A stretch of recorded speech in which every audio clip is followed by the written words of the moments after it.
you're filing taxes in Canada for the first time, it can be confusing, but let's break it down. First, who needs to file? Almost everyone. Even if you just moved to Canada this year, you must file, even with zero income.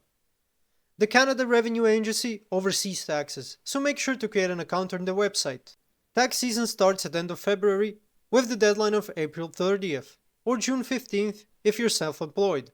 Missing the deadline could lead to penalties, so file early. You need your social insurance number, address, T4 slips from your employer, investment income, and details about any foreign assets. Also check if you qualify for tax credits like medical expenses, tuition fees, or moving costs.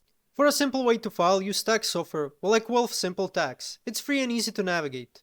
You can even autofill parts using your Series A account. And remember, if it gets too complicated, consult a professional. Thanks for watching. If this video was helpful, please like and subscribe to our channel for more tips and tutorials. See you next time.